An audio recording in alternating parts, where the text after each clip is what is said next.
Boa noite, irmãos. Vamos estar dando continuidade na leitura do livro O Filho de Deus, a parte 3. Vamos continuar aqui no ponto que paramos semana passada. Lembrando os irmãos que estão em comunhão, tiverem algo para falar, para nos ajudar no entendimento, né? Eu até corrigir também, fique à vontade, por favor. Podem me interromper aqui. Vamos lá. É só abrir mais ela aqui.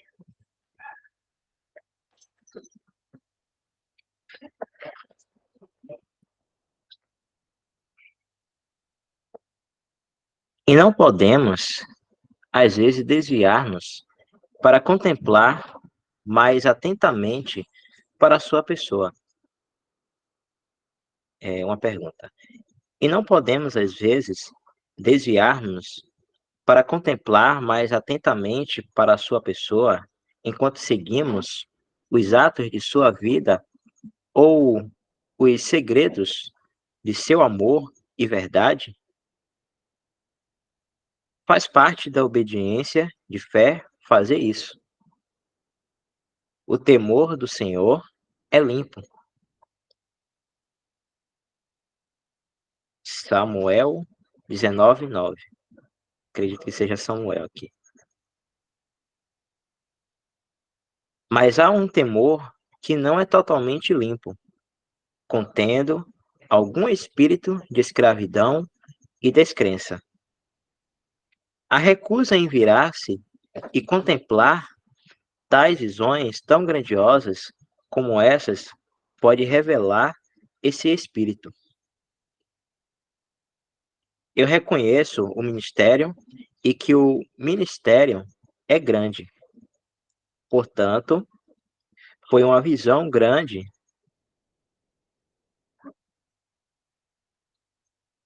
Deixa eu reler aqui, eu acho que falei alguma coisa errada.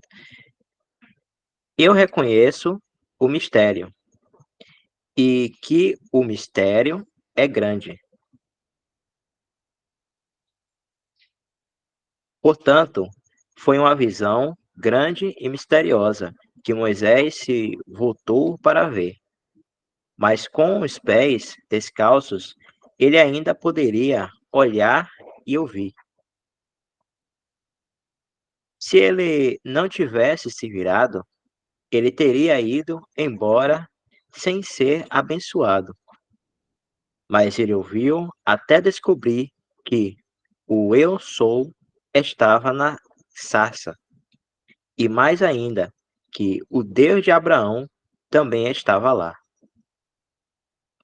Um lugar estranho para tal glória se enclausurar. Mas assim foi. Em uma sarça ardente, o Senhor, Deus Todo-Poderoso, foi encontrado. Êxodo, capítulo 3.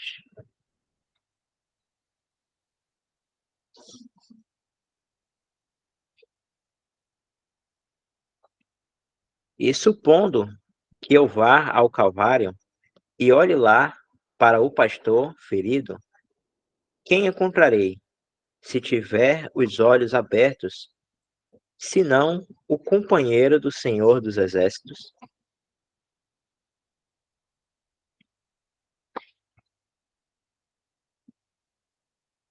Zacarias 13:7. E se eu for para o meio da turba e cercou o tribunal de Pilatos em Jerusalém, quem encontrarei lá? Aquele mesmo quem foi cuspido, esbofeteado e ridicularizado, aquele que antigamente secou o Mar Vermelho e cobriu os céus do Egito com pano de saco. Isaías 53.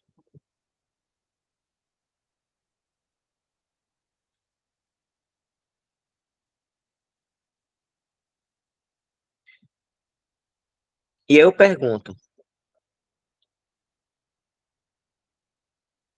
depois de ter observado isso e feito essas descobertas pela luz do Espírito que estava nos profetas, devo me retirar rapidamente? Se eu tivesse estranhas, poderia perguntar. Se eu tivesse entranhas, poderia perguntar: onde posso ir para obter um refrigério de espírito mais rico?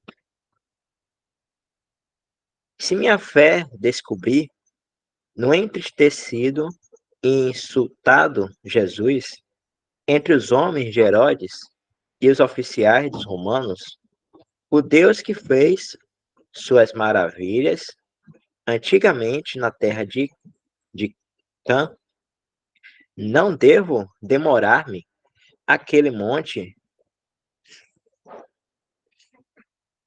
naquele monte de Deus e, à semelhança de Moisés, virar-me para olhar e ouvir? Não posso considerar a visão como sendo grande demais para mim. Não acredito que tal seja a mente do Senhor. A liberdade de pensamento, enquanto eu permanecer no monte, será repreendida se transgredir, avançando limites. Mas demorar-me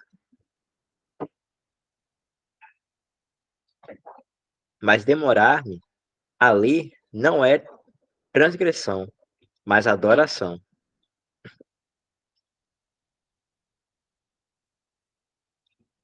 Falo, Deus sabe, de princípios, não de experiências, os exércitos, não de experiência. Os exercícios do coração ali são realmente monótonos e frios, e a tristeza existe, se é que podemos falar pelos outros. Não porque pensamos muito no ministério da pessoa do Filho de Deus, mas porque nos retiramos para outros objetos muito rapidamente.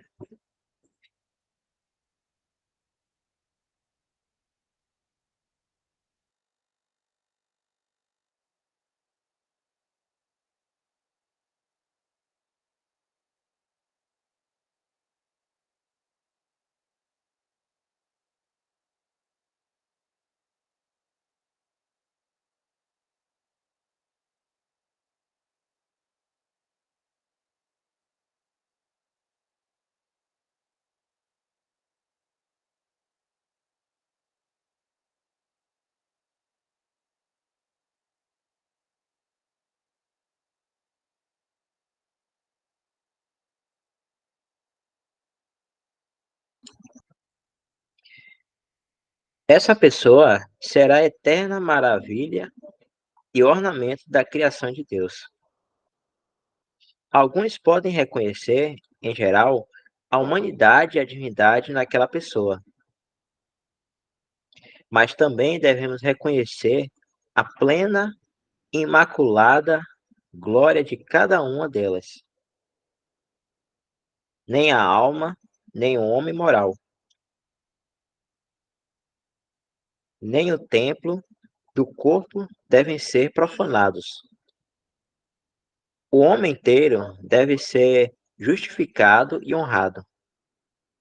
E embora o relacionamento que Jesus manteve com Deus, o cuidado que isso induziu e a obediência que isso envolveu possam muito bem ser outra grande visão para nos voltarmos para olhar, ainda assim deixaremos de ver isso corretamente e olhar em sua glória, se esquecermos de alguma forma a pessoa daquele que a sustentou.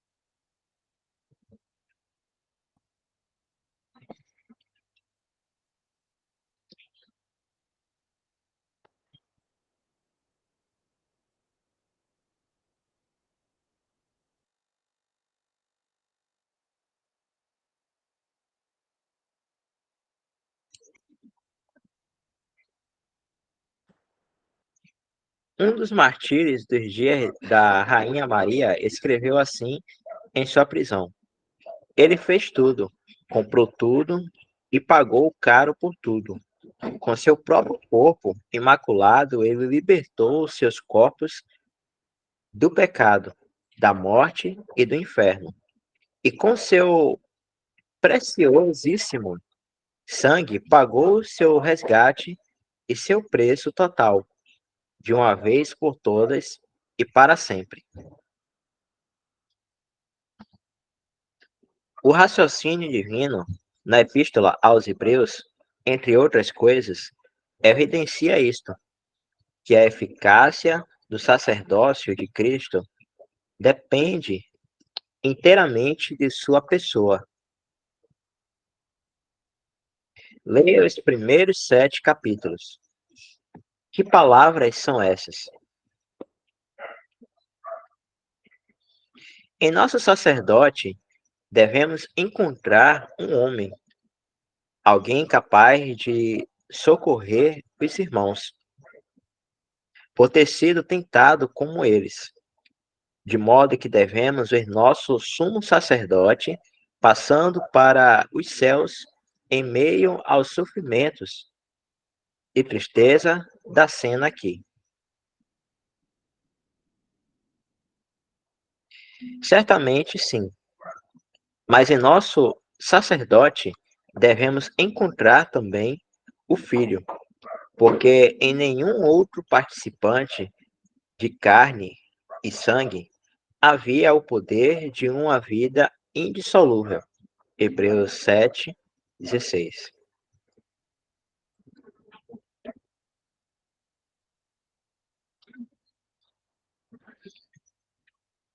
E, consequentemente, Melquisedeque representa a pessoa, bem como as virtudes, dignidades, direitos e autoridades do verdadeiro sacerdote de Deus, como lemos sobre ele: sem pai, sem mãe, sem genealogia, não tendo princípio de dias nem de fim de vida, mas sendo feito semelhante ao Filho de Deus, permanece sacerdote para sempre.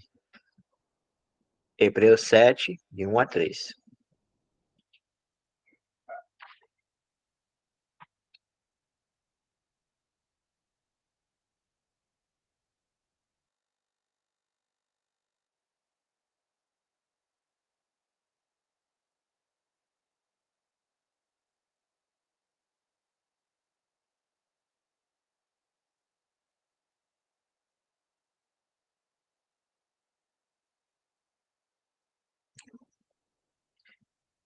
E que visão tudo isso nos dá do sumo sacerdote da nossa profissão.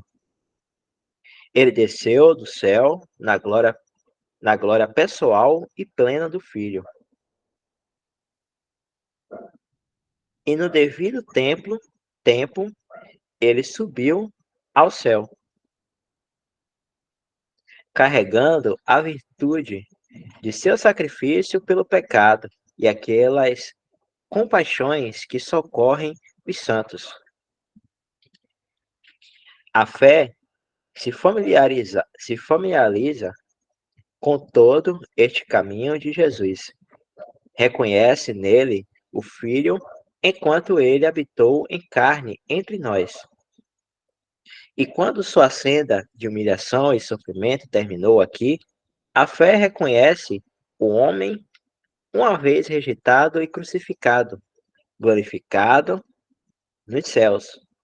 A única pessoa, Deus manifestado em carne aqui. O homem escondido na glória. Ao lermos sobre ele e seu caminho bendito e maravilhoso, Deus se manifestou em carne, foi justificado no Espírito, visto nos anjos, pregado aos gentios, crido no mundo, recebido acima em glória. 1 Timóteo 3,16.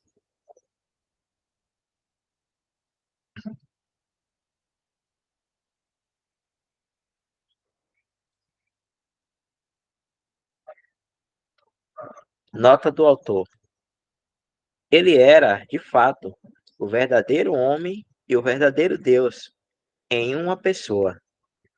Tudo depende deste grande mistério. A morte de cruz não seria nada sem isso, assim como tudo seria nada sem essa morte.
Na forma de Deus, ele era realmente Deus.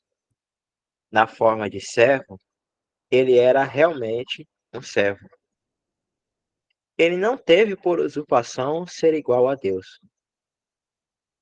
Exercer todos os direitos divinos e usar todos os tesouros e recursos divinos com plena autoridade e ainda assim tornando-se sem reputação, esvaziando-se e sendo obediente. Isto conta o segredo, tudo que aparece na história é interpretado pelo mistério. É como a glória na nuvem, novamente. O companheiro do arraial, em todas as suas aflições, era o Senhor do arraial. A glória que atravessou o deserto em companhia das peregrinações de Israel foi a glória que habitou entre os querubins no Santo dos Santos.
Jorge?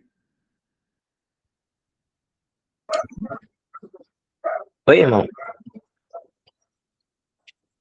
Tava aqui só dando um tempinho. Ah, tranquilo. É que até eu às vezes cochilo, não vou mentir não.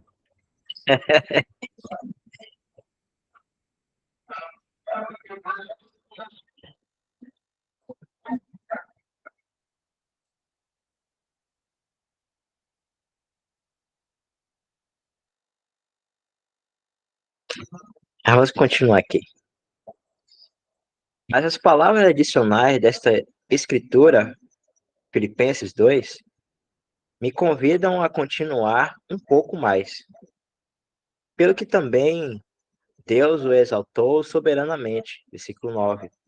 Ficamos simplesmente maravilhados quando lemos essas palavras,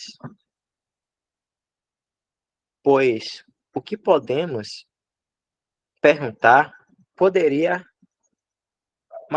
pois o que podemos perguntar poderia exaltá-lo?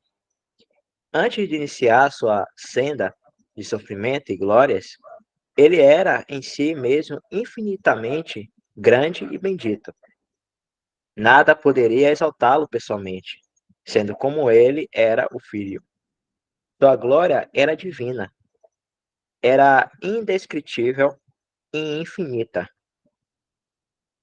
Nenhuma outra honra poderia aumentar sua glória pessoal, mas ainda assim o vemos percorrendo um caminho que ainda o conduz à honra e à glória.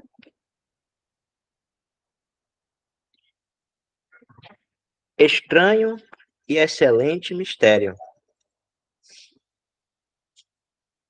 E mais estranho e mais excelente, como podemos dizer, essas glórias novas e adquiridas são, em certo sentido, as mais queridas por ele.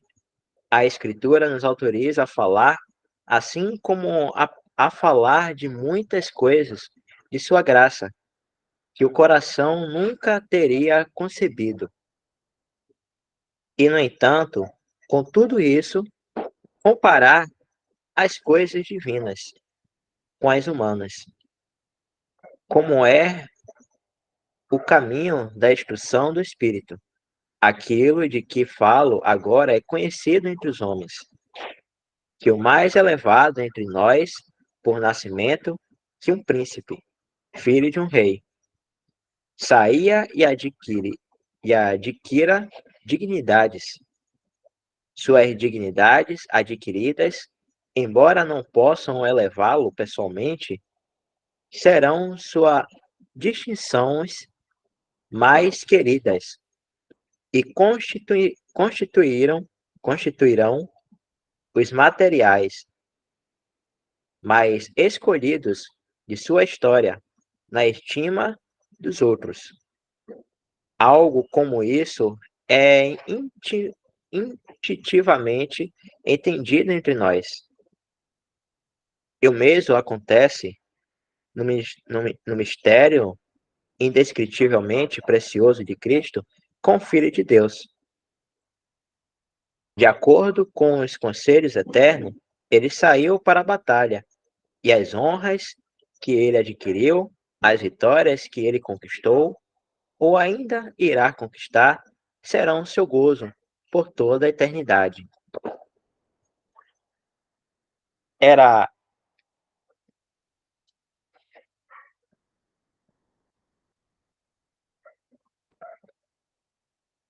é, a- Elas formarão a luz na qual ele será conhecido e os caracteres nos quais ele será celebrado para sempre.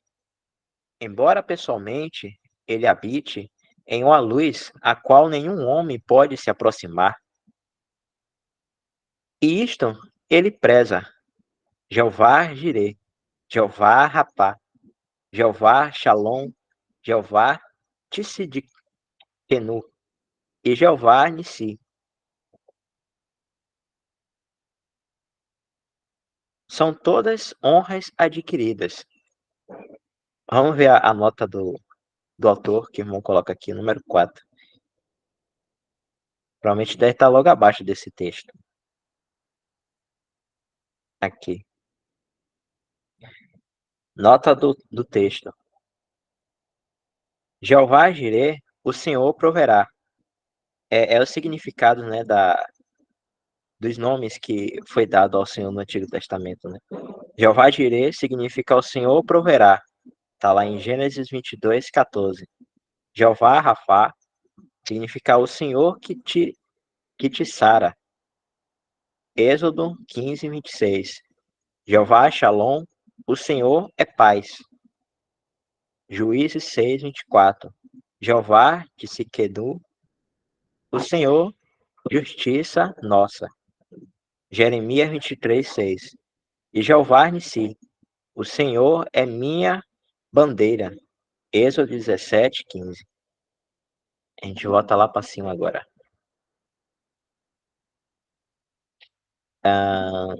Aqui. E como estas são supremas para ele, nos caminhos indescritíveis da ilimitada graça. Em Êxodo 3, ele comunica seu nome pessoal a Moisés, dizendo desde a sarça, eu sou o que sou. Mas então ele comunica também seu nome adquirido, chamando a si mesmo de o Deus de Abraão, o Deus de Isaque e o Deus de Jacó. E a este segundo, esse nome adquirido. Ele acrescenta: este é o meu nome eternamente, e este é o meu memorial de geração em geração.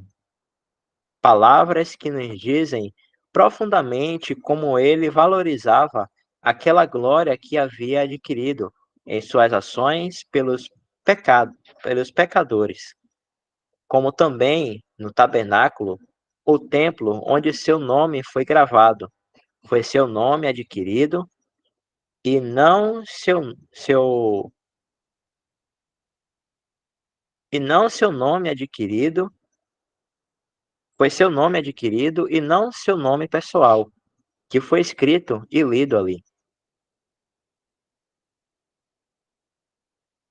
Os mistérios daquela casa não falavam de sua onipotência essencial, onisciência ou eternidade, ou de glórias semelhantes, mas daquele em quem a misericórdia triunfava sobre o juízo, e que havia descoberto uma maneira de trazer seus banidos de volta à casa para ele.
Certamente essas são testemunhas de que valor, aos seus olhos, é seu nome adquirido em serviço para nós.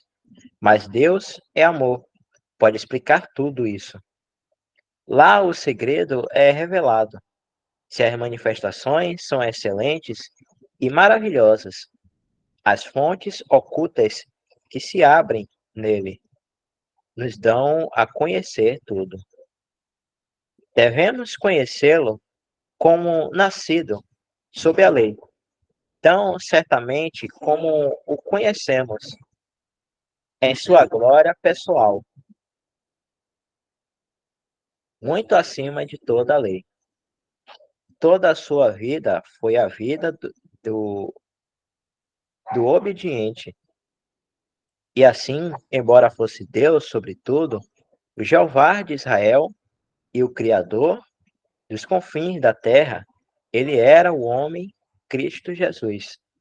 Ele era Jesus de Nazaré, ungido pelo Espírito Santo, que andou fazendo bem e curando todos os oprimidos do diabo, porque Deus estava com ele.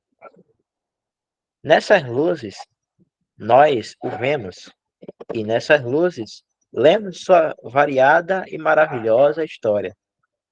Ele concedeu o Espírito Santo e ainda assim foi ungido com o Espírito Santo.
O Filho veio para tomar parte da carne e do sangue.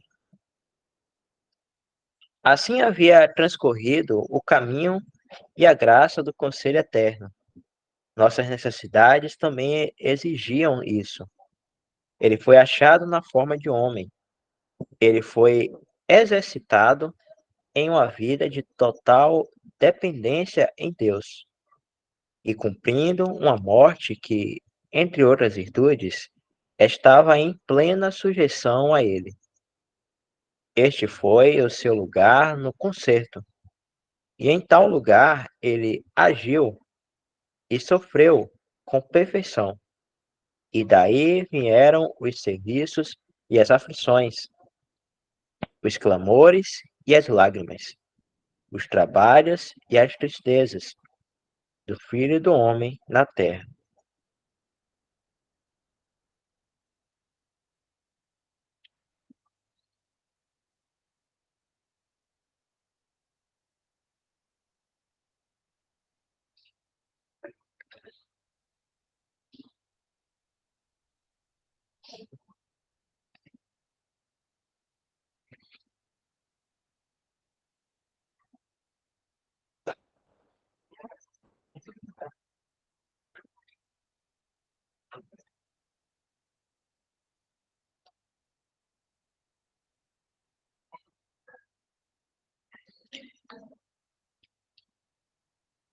Mas ainda mais, mesmo agora que ele está no céu, ainda é, em grande sentido, a mesma vida.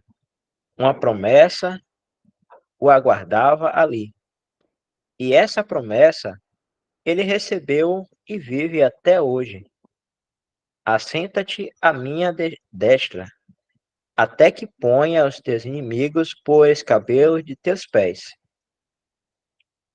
Foi-lhe dito enquanto ascendia. E na fé e esperança dessa palavra, ele assentou-se no céu, assentou-se à destra de Deus, aguardando daí em diante até que os teus inimigos sejam postos por estrado dos teus pés. Hebreus 10, de 12 a 13. Aqui estava a esperança e respondendo à promessa, e isso foi encontrado no coração de Jesus quando ele e assentou-se no céu. Assim como ele era, aquele que crê, aquele que espera, aquele que é o obediente e aquele que serve, quando estava nesta nossa terra.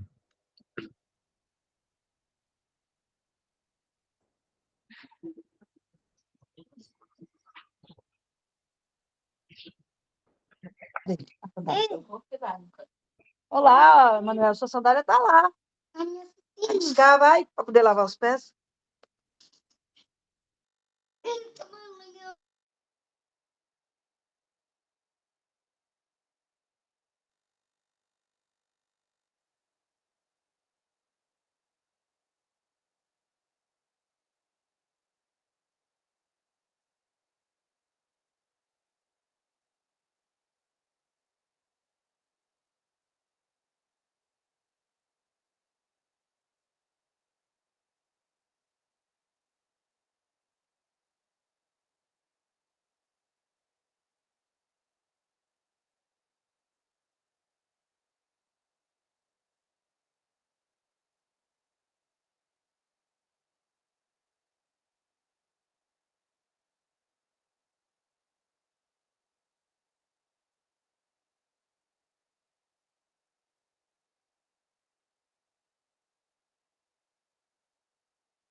E ainda mais, em seus avantes, caminhos de glória, ele não continuará, ele não continuará a ser sujeito. Toda língua irá confessá-lo, Senhor, mas não será isso para a glória de Deus?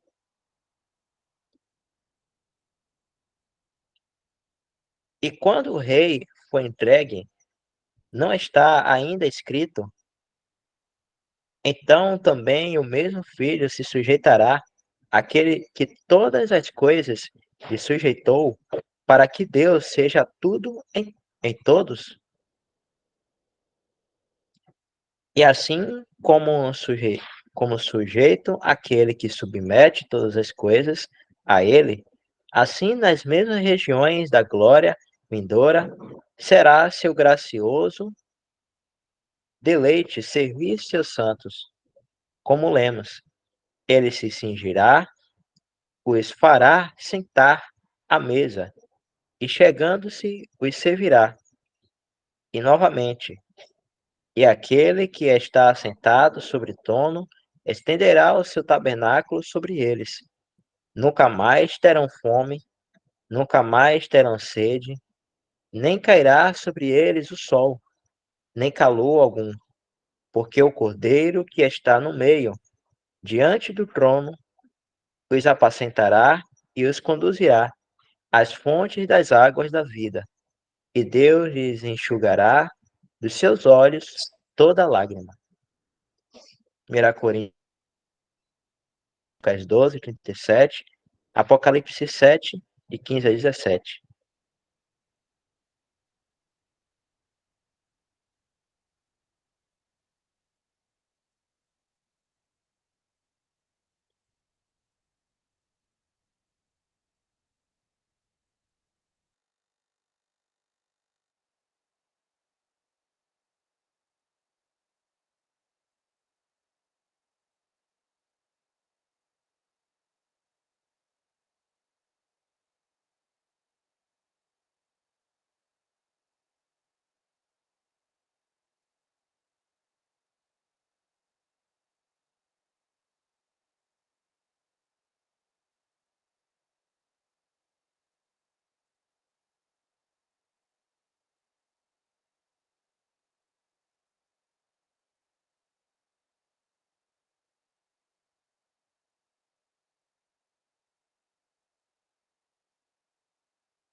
Jorge, os irmãos também,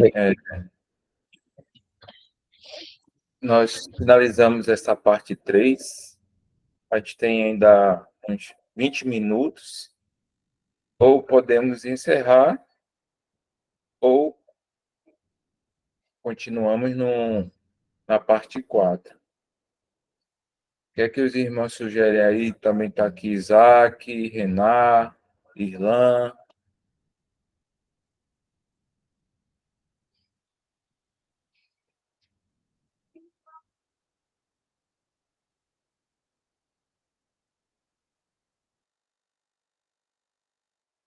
Fica à vontade, Jefferson, para tomar a decisão. Acho que a gente pode tomar juntos, né? Eu, assim, como a gente vai estar iniciando uma parte, outra parte, a gente poderia também estar, e apesar de ser gravado, a gente poderia também estar dando início na próxima semana.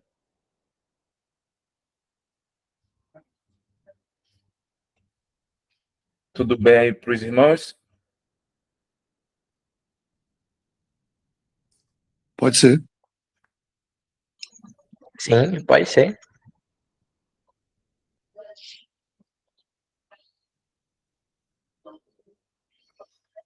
Ok, então, vamos estar encerrando. Vou estar pedindo ao irmão Isaac para estar agradecendo, então. Vou estar tirando a gravação.